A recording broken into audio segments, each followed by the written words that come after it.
Hello guys, welcome back to my channel. তোমরা একটু গান শুনে নাও।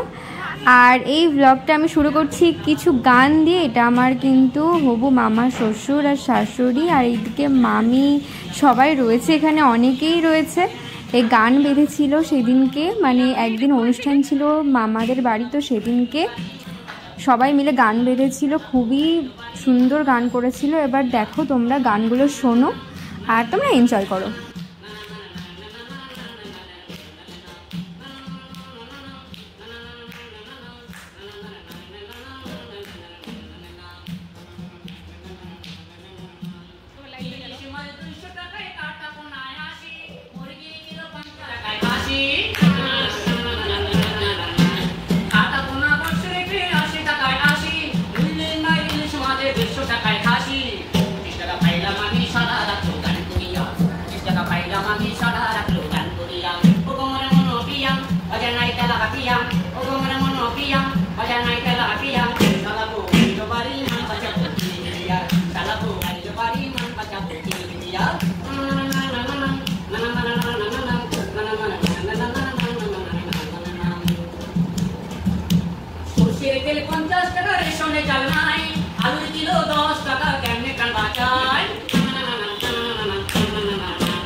তোমারি গান,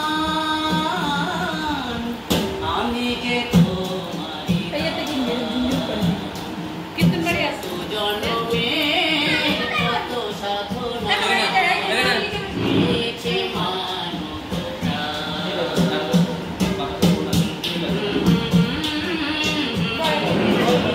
এদিকে তাকাও। ও বালি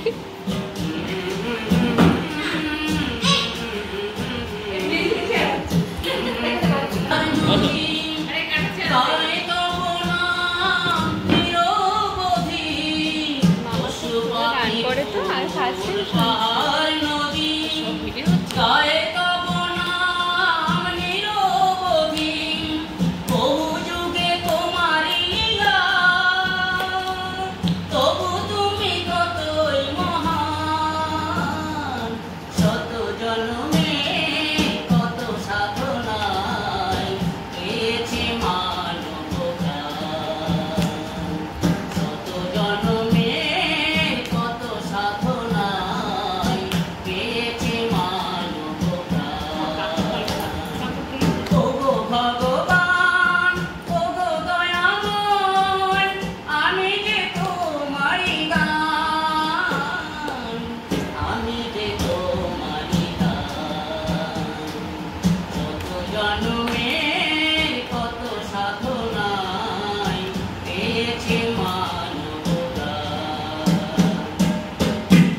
তো এবার তোমাদের রান্নার ভিডিও দেখাচ্ছে। এটা কিন্তু ভাইফোঁটার ভ্লগ। আর যেই ভিডিওটা তোমরা দেখলে আমি গান করলাম, সবাই গান করলো, সেই ভিডিওটা কিন্তু কদিন আগের ভিডিও। আর ভাইফোঁটার দিনের ভিডিওটাও আমি তুলেছিলাম, যে মাটন কষা যেটা হয়েছিল সেটাও তোমাদের ভিডিও করে তোমাদের দেখাচ্ছি। আর বলবো রেসিপিটা ফার্স্টে তেল দিয়ে দিয়েছি, তারপরে পেঁয়াজ কুচি, টমেটো দিয়ে দিলাম।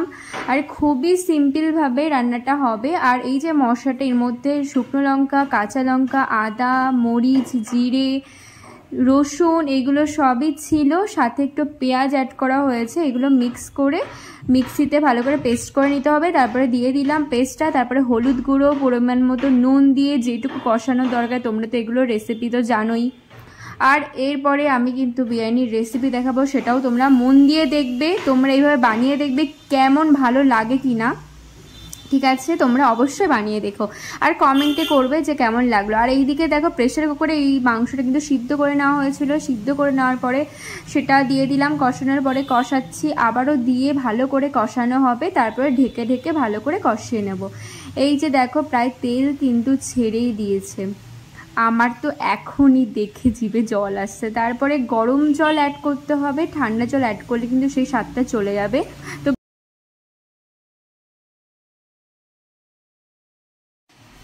আর মাংস তো আগেই সিদ্ধ করে নেওয়া, সেই জন্য কিন্তু আলুটাও অ্যাড করে দিলাম যাতে আলুটা একটু সিদ্ধ হয়ে যায়। আর এই যে মাখিয়ে রাখা চর্বিগুলোকে কিন্তু দিয়ে দিলাম, আর চর্বির মধ্যে আমি একটু মশলা মাখিয়ে রেখেছিলাম কিছুক্ষণের জন্য, এতে আরও চর্বির স্বাদটা বেড়ে যায়। অনেকে জানি না হয়তো মাটনের চর্বি অতটা পছন্দ করে না, কিন্তু আমার মোস্ট ফেভারিট চর্বি, আমি ভীষণ পছন্দ করি। আর আমি চর্বি জাতীয় যে কোনো জিনিস, আমি মাছের চর্বি হোক যাই হোক আমি খুব পছন্দ করি। আর লাস্টে নামানোর আগে এরকম গরম মশলা দিয়ে দেবো। ঝোলটা কিন্তু এরকমই থাকবে, খুব পাতলা না খুব ঝোলও না, ঠিক এরকম কোয়ান্টিটিতে থাকবে। খুব ভালো হয়েছিল। আর আলুটা কিন্তু একটু চন্দ্রমুখী আলু, সেই জন্য একটু গলে গলে গেছিলো।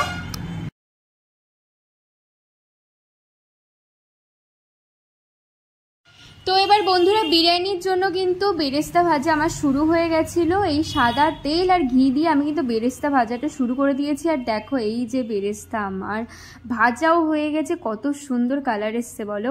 আর ওই বেরেস্তা ভাজা তেলের মধ্যে কিন্তু আমি দিয়ে দেবো আলু। তোমরা এইভাবে অবশ্যই করে দেখো, খুবই ভালো লাগে। আলুটা ভালো করে ভেজে নিতে হবে, খুবই সুন্দর করে এপিট ওপিট ভেজে নিয়ে তুলে নিতে হবে নুন আর হলুদ দিয়ে, আর হালকা একটু চিনি দিতে পারো। তারপরে ওই তেলের মধ্যে দিয়ে দেবো ফোড়ন, যেই ফোড়নগুলো দিতে হয় বিরিয়ানি মশলাতেই, তেজপাতা, শুকনো লঙ্কা, এলাচ আর হচ্ছে লবঙ্গ, এগুলোই দিয়েছিলাম আমি। জায়ফল জয়ত্রী যেহেতু ছিল না, সেই জন্য আমি জায়ফল জয়ত্রী দিইনি। তারপরে দিয়ে দিলাম টক দই, মশলা দিয়ে দিলাম। তারপরে দিয়ে দিচ্ছি লঙ্কার গুঁড়ার। মশলাতে কী কী থাকে জানো তো বন্ধুরা? মশলাতে তোমরা শুধু অ্যাড করবে রসুন, আদা, শুকনো লঙ্কা, কাঁচা লঙ্কা বাটা আর একটু মরিচের গুঁড়ো অ্যাড করো। আর বিরিয়ানি মশলা যেহেতু দেওয়া হচ্ছে, সেই জন্য কিন্তু জিরের গুঁড়ো বা ধনের গুঁড়ো কিছু দেওয়ার প্রয়োজন পড়ে না। তো এবার তোমরা অ্যাড করলেও করতে পারো হালকা পরিমাণে। দেখো কি সুন্দর কালার এসছে। এবার দিয়ে দিচ্ছি গোলাপ জল, কেওড়া জল। আর এই কালারটা আসলেই মনে হয় না কি দারুণ। গোলাপ জল কেওড়া জলটা ভালো দিয়ে দিতে হবে, মানে যেটুকু লাগার দরকার সেটুকু দেবে। এবার দিয়ে দিচ্ছি গরম মশলা, না সরি এটা বিরিয়ানি মশলা। আর বিরিয়ানি মশলা দেওয়ার পরে দিয়ে দেবো এই যে শাহি গরম মশলা। শাহি গরম মশলাটা তোমরা একটু ইউজ করো, খুব টেস্ট হয় মানে বিরিয়ানি রান্নাতে। আমি কিন্তু এইভাবে রান্না করে, ম্যারিনেট করার কোনো প্রয়োজন নেই। তোমাদের হাতে যদি খুবই অল্প সময় থাকে এইভাবেই করে দেখবে, পুরো সেম টু সেম ওরকমই খেতে লাগবে। তোমাদের বলছি দোকানের বিরিয়ানি ফেল হয়ে যাবে, আমি সত্যি বলছি। যেটা তোমরা এইভাবে করে দেখো, আমাদের বাড়িতে সবাই খুব ভালো খায় আমার হাতের বিরিয়ানি। আর এই দিকে দেখো হলুদ গুঁড়ো দিয়ে দিচ্ছি, একটু দিচ্ছি, যেহেতু হলুদটা দিলে ভালো। মাংসের যে কোনো মাংস রান্নায় একটু হলুদ দিলে আমার মতে ভালো হয়, কিন্তু বিরিয়ানিতে অ্যাকচুয়ালি কেউ হলুদ দেয় না। একটু নয়েজ হতে পারে, বিভিন্ন কাঠের আওয়াজ আসছে, তো একটু মানিয়ে নিও। তারপরে দেখো তেল ছেড়ে দিয়েছে, কালারটা কেমন আসছে। আর হ্যাঁ, আমি কিন্তু ওপর দিয়ে একটু বেরেস্তা কুচি দিয়ে দিয়েছি, যা মানে বেরেস্তা কুচি বলে বেরেস্তা যেটা ভেজেছিলাম সেটাই দিয়ে দিয়েছি। আর তাছাড়াও দেখো এবার দেওয়ার পরে কিন্তু জল দিয়ে দেব, আলু দিয়ে দেব, দেওয়ার পরে ভালো করে একটা গ্রেভি তৈরি করে নেব। গ্রেভি তৈরি হওয়ার পরে আমি নামিয়ে নেব।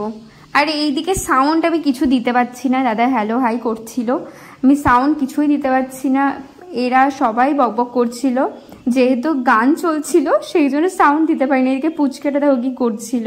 সে যাই হোক, আমার ভাইফোঁটা দেওয়া শুরু হয়ে গেছিলো, আমার খুব খারাপ লাগছে, কোনো সাউন্ড দিতে পারছি না, মানে ভাইফোঁটার যেই বলাগুলো যা কিছু, যেহেতু সং চলছিল পাশে কালী পুজোর জন্য, সেই জন্য আর কি আমি কোনো সাউন্ড দিতে পারিনি, সরি বন্ধুরা।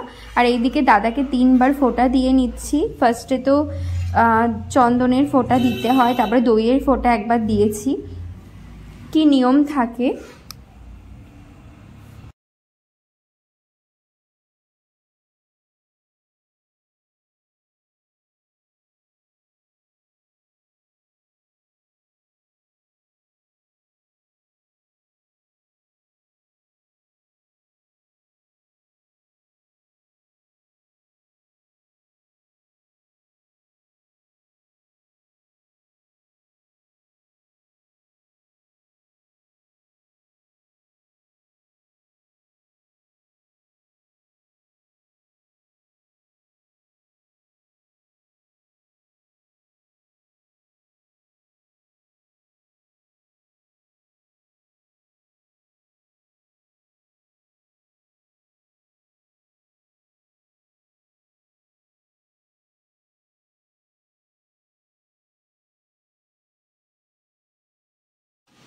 তোমরা কিভাবে এই রিচুয়ালটা পালো বা কিভাবে তোমাদের সাজিয়ে গুছিয়ে দেয় দাদাকে, এটা অবশ্যই কমেন্টে জানিও।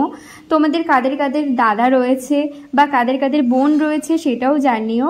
আর এই দিকে দেখো আমার বুনুরাও দিয়ে দিচ্ছে ভাইফোঁটা, আশীর্বাদ দিয়ে দিল আবার পুচকেটা, তারপরে ওকেও আশীর্বাদ করে দিল। আর এই যে মিষ্টি খাওয়ার পর্ব চলছে। আর সত্যি কথা বলতে সেই দিনকের আগের দিন রাতে আমি পুরো রাত জেগে ঠাকুর দেখেছিলাম, খুব টায়ার্ড ছিলাম। তারপর রান্নাবান্না করেছিলাম বিরিয়ানি, খুবই কষ্ট হয়ে গেছিলো ওই দিনকে। তো চলো, এই যে বিরিয়ানির জন্য লেয়ার তৈরি করা হচ্ছে, এটা মা মাসি মিলেই তৈরি করছিল, আমি একটু হেল্প করে দিচ্ছিলাম জাস্ট।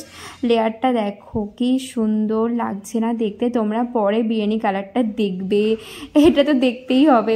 আর তোমরা কারা কারা বিরিয়ানি খুব পছন্দ করো অবশ্যই কমেন্টে জানিও। আর লাস্টে দেখো একটু দিয়ে দিচ্ছি ঘি, আর লেয়ারে কিন্তু যাচ্ছে বেরেস্তা আর মাংসের যে রান্নাটা সেটা, আর হচ্ছে যাচ্ছে গোলাপ জল কেওড়া জল, দুধের মধ্যে কেশর আর গোলাপ জল কেওড়া জল মেশানো হয়েছিল, বিরিয়ানি মশলা যাচ্ছে। আর এই যে হচ্ছে বিরিয়ানি, কেমন হয়েছে বলো? দারুণ হয়েছিল, সবাই খুব নাম করেছিল। তো আজকের জন্য এইটুকুই, ভালো থেকো তোমরা, বাই।